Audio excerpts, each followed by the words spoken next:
It's me again, Ian, your favorite YouTuber. Today, we're going to talk about this woke Obi Wan Kenobi show. How dare Disney destroy the legacy of Star Wars? Everyone knows the rebels were the Republicans and the Empire were the Democrats. It's common knowledge, Disney, and fuck Kathleen Kennedy for not adhering to that.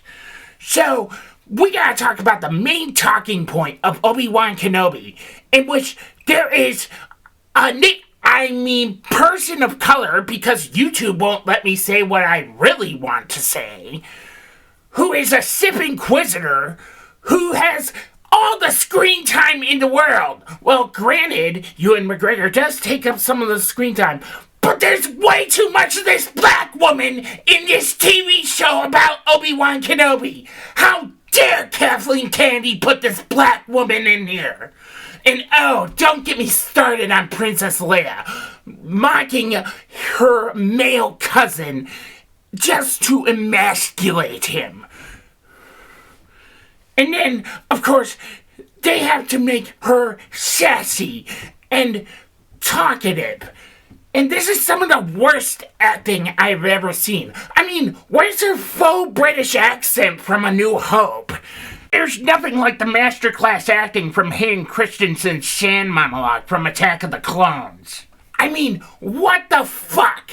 I mean, how dare they cast this black person of color in this show? It's ruining the original trilogy. I mean, even the prequels. I want this to stop. The only black character that should be in Star Wars is Lando Calrissian, and that's because he turned on Han Solo. I don't want any more black Sith Inquisitors in this. I want Obi-Wan to train Luke Skywalker now. Screw A New Hope. I want him to train Luke Skywalker now. I want Obi-Wan Kenobi to defeat the entire Empire by himself. Yeah, I said Rey was a Mary Sue, but that doesn't count towards Obi-Wan. Far as I'm concerned, Princess Leia should stay kidnapped. It serves her right for mocking that male cousin of hers.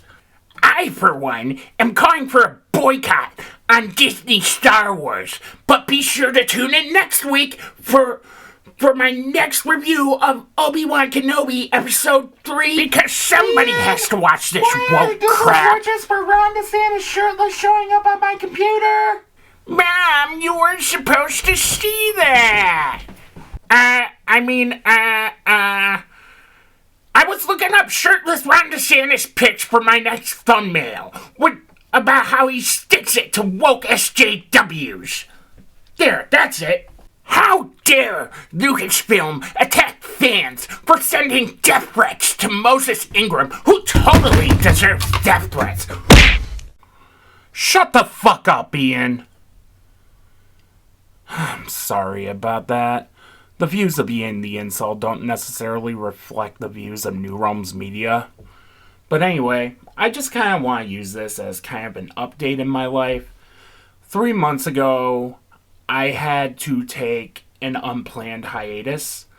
I was almost done writing 2 videos. One was going to be a deep dive on Peacemaker, and the other was going to be my top 10 favorite Bruce Willis performances to celebrate the legacy of Bruce Willis. But I've been in and out of doctor's offices for these past few months under the threat of a possible autoimmune disease. I had to cancel a lot of things. I had to cancel a group shoot I really wanted to do. I had to cancel shoots. I had to delay edits on shoots for a couple weeks. Again, huge thank you to Lizzie Hubbard, that spooky babe, aka Colleen Nanette, and Sarah Jean White for being completely understanding in this situation. And after a few months, I've come to find out that I'm not autoimmune. I just have very hypersensitive skin, and right now we're I'm at 90% trying to figure out what's going on with me right now. For these past few months, I basically felt like I was a patient from house. And starting this June, I'm looking to get back into the swing of things with a couple of announcements. I've seen some of my favorite YouTubers do their reviews all in one video. And every time I say I go back to the written word, there's that part of me that really wants to do some reviews in video form. And so I decided to make Ryan Watches a monthly thing with shorter reviews. I am also, in the next couple months, looking to roll out a couple things. I said I was going to do Beetlemovia in November. However, Get Back turned into an 8-hour-long documentary series that I didn't even know how to attack, much less write in a week. And so I rightfully postponed that to better write that. But this segues into 2 series I'm looking to introduce. The Criterion Collection and The Case 4. I'm very excited to talk about both of these series. The Criterion Collection is going to be a deep dive into my all-time favorite movies and why I love these movies and why they had an impact on me. And hell, just this year, I've seen 2 movies that are going to be definite Criterion candidates.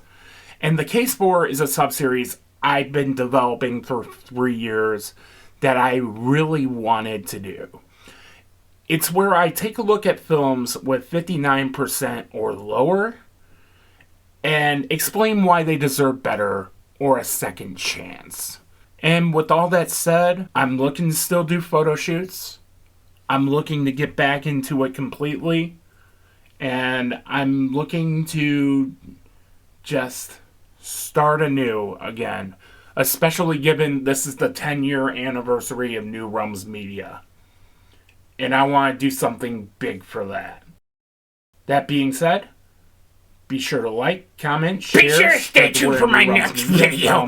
Top 10 reasons why Elon Musk must follow me on Twitter. Ow! As I was saying, be sure to like, comment, share, spread the word New Realms Media. Follow me on all my socials at New Realms Media. And until then, I'll see you next time. Ian, it's 2022. You can come out as bi, dude. It's okay.